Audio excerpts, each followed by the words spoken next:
Isso aqui é um conteúdo muito importante, tá? O ministro Gilmar Mendes, para explicar, as palavras são minhas, tá? Para explicar o que eu chamo de autoritarismo virtuoso, que é esse, né? Em defesa da democracia, em proteção às instituições, ao Supremo Tribunal Federal permanentemente ameaçado, 8 de janeiro permanente, eu ajo autoritariamente, contra o autoritarismo projetado, a ação autoritária concreta. Bom, o ministro Gilmar Mendes falou para a coluna excelente da Aline Ferraz, do Estadão, colega nossa, é um material muito relevante. Então a gente vai examinar aqui algumas das falas do ministro Gilmar Mendes, a começar sobre ser a todo cidadão permitido denunciar ao Senado os ministros do Supremo. Aí diz Gilmar Mendes: é bom notarmos que a Constituição Federal já impõe restrições à vontade da maioria. Desse modo, não há que se falar em desrespeito à maioria. Doutor, Vossa Excelência, o senhor, diante de uma lei, de um texto, certo? Que determina que nós, cada um de nós, eu, você, podemos denunciar perante o Senado Federal por crime de responsabilidade ministro Supremo, o senhor disse que não. Mas não apenas isso. O senhor determinou que no meu lugar entra o Procurador-Geral da República. Que é a mesma coisa que colocar o Alexandre de Moraes, dirá o maledicente. Então, só para botar a bola no chão, ministro. Desse modo não há que se falar em desrespeito à maioria. Não, desrespeito à maioria não. Desrespeito à lei. Desrespeito à lei. Desrespeito ao parlamento. A lei existe. O senhor excluiu a lei e botou outra. Continua. Por exemplo, um dos mais relevantes papéis desempenhados pelo Supremo é o de, a partir dos direitos fundamentais, proteger as minorias. Aí o senhor está certíssimo. O senhor está protegendo as minorias. A minoria, ministro do Supremo. Aí sim, sem dúvida nenhuma, o Supremo está protegendo uma minoria. Está se protegendo, se blindando. É um privilégio. A Constituição de um poder inalcançável. Porque eu vejo na imprensa as manchetes. Gilmar Mendes limita, dificulta a possibilidade de processo de impeachment contra o ministro Supremo. Não é isso. Na prática, a partir dessa mudança, sobretudo a constituição do Procurador-Geral da República, como somente aquele que pode denunciar, isso é impedimento, isso é impedimento de ministro do Supremo. Isso é a constituição de um poder inalcançável. Continuo. Aí ele fala, pergunto, como o tribunal exercerá de forma livre e desimpedida suas relevantes atribuições se as maiorias circunstanciais perpetuam ameaças constantes de remoção dos seus membros? Veja, é o cultivo da ideia de ameaça. Ameaça permanente, que autoriza, portanto, reações de exceção. Diante da projeção de uma exceção, reações concretas, para efeito imediato, reações de natureza autoritária, de exceção. Ele mesmo responde, não parece difícil demonstrar as problemáticas que surgem? Ministro, são muitas problemáticas que surgem, sempre que se abre um precedente dessa natureza. Aí continua. Ele vai falar sobre a atuação, a lei que ele fez, a Lei Gilmar, Procurador-Geral da República, como aquele, a partir de agora, somente o a denunciar perante o Senado Federal o ministro do Supremo por crime de responsabilidade. Abro aspas para o ministro Gilmar Mendes. A atuação exclusiva do PGR significa levar a sério a independência judicial e a estabilidade institucional. Não se trata, por isso mesmo, de blindagem, mas sim de equacionamento adequado da independência judicial e da responsabilização pública. Aqui, por meio disso que aconteceu, a independência judicial vai a um local, a uma estatura, segundo a qual ou em que os outros poderes não exercem mais os mecanismos de freios e contrapeso, de fiscalização, de limitação do outro poder. O ministro Gilmar Mendes coloca o Supremo em outro patamar, relativamente aos outros poderes, especificamente ao poder legislativo. E aí, o motivo do seu pronunciamento agora, de ter agido agora, abro aspas para ele. A decisão veio agora porque somente no final de setembro de 2025 foram questionadas as disposições referentes ao impeachment de ministros do Supremo Tribunal Federal.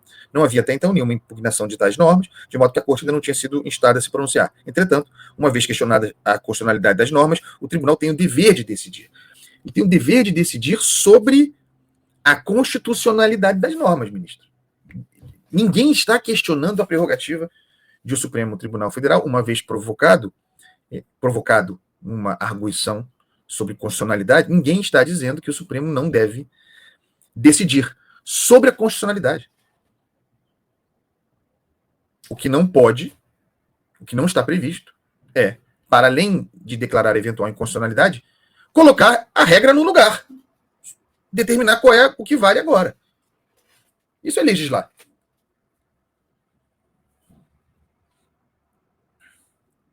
Para concluir, e sobre ter adotado todos os ritos legais. Adotou todos os ritos legais para a tomada, em sede liminar, de uma decisão legisladora. Abrir prazo para manifestação da Advocacia-Geral da União e da Procuradoria-Geral da República. O PGR opinou pela parcial procedência dos pedidos. O AGU, até a data da medida cautelar, não havia se manifestado. Vou falar sobre isso na sequência. Nesse meio tempo, iniciei os estudos acerca do tema. Veja. Iniciei os estudos acerca do tema e elaboração do voto no momento em que formei minha convicção. Baseado em ampla análise histórica e doutrinária do Instituto, percebi que estávamos diante de uma situação urgente que demandava um pronunciamento imediato do tribunal. Deferi a cautelar e logo a submeti a referendo e julgamento do mérito. Eu li, né, a decisão do ministro Gilmar Mendes. E ali você tem a exposição da convicção do ministro Gilmar Mendes sobre o que deverá ser a lei. Não sobre a inconstitucionalidade dela, mas sobre o que deve ser feito. E assim ele fez. Tirou a nossa prerrogativa, esvaziou o Senado Federal, mas tirou, sobretudo, a nossa prerrogativa de cada um de nós de denunciar o ministro Supremo perante o Senado por crime de responsabilidade e colocou no lugar do Procurador-Geral da República. E acha que está tudo bem. Consultou o Procurador-Geral da República. Gente, além de tudo isso, tem a questão política, né? O Procurador-Geral da República acabou de ser reconduzido. É um 12º ministro do Supremo. Desculpa. Sinto muito. O pessoal dizia que o gênio xandônico voltaria para a lâmpada pós Augusto Aras, que ele estava se excedendo, né, na gestão dos inquéritos xandônicos, se expandindo por ausência de Procurador-Geral da República, por omissão. Veio Paulo Gonet e piorou. Paulo Gonet é praticamente Alexandre de Moraes, com todo respeito. Assim, é isso. A rigor, leitura minha, a partir de agora, só quem pode denunciar se é o Procurador-Geral da República, na prática, a partir de agora, só quem pode denunciar perante o Senado Federal o ministro do Supremo por crime de responsabilidade é o ministro do Supremo.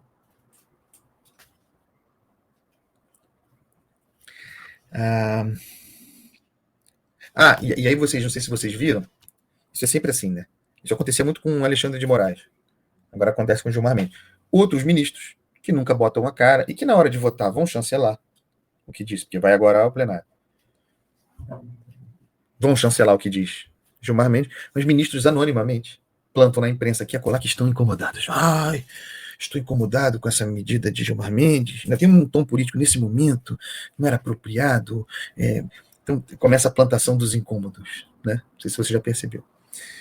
O ministro Gilmar Mendes, mencionei aqui a Advocacia-Geral da União, né? Teve prazo para se pronunciar a respeito, só cumpriu formalidade, não entrou no mérito da questão, não se posicionou. Aí o ministro Gilmar Mendes deita a regra e aí vem Jorge Messias. Esse é o problema de ficar pendurado. Advogado-Geral da União, continua advogado-geral da União, pendurado na projeção de sabatina para ser ministro do Supremo. O papel de Jorge Messias, tendo que fazer campanha para ser ministro do Supremo, e ainda assim, a AGU, em momentos como esse, a gente fica diante da explicitação da bagunça institucional desse país, né? Porque o ministro Gilmar Mendes negou. Só depois a manifestação da AGU entrando em mérito e pedindo que o ministro Gilmar Mendes reconsiderasse a mudança em impeachment de ministro do Supremo. Aí o Gilmar Mendes deu uma esculachada nele, no AGU. Negou o pedido. Disse que não era procedente. A fala de Gilmar Mendes, manifestação incabível. Qual é a manifestação incabível? Ele diz o seguinte: o ordenamento jurídico brasileiro não contempla o chamado pedido de reconsideração. Então, dá uma esculhambada em termos de notório saber jurídico no recurso, na forma de manifestação considerada incabível do advogado-geral da União, que quer ser ministro do Supremo. Olha o climão entre os brothers, ou futuros brothers.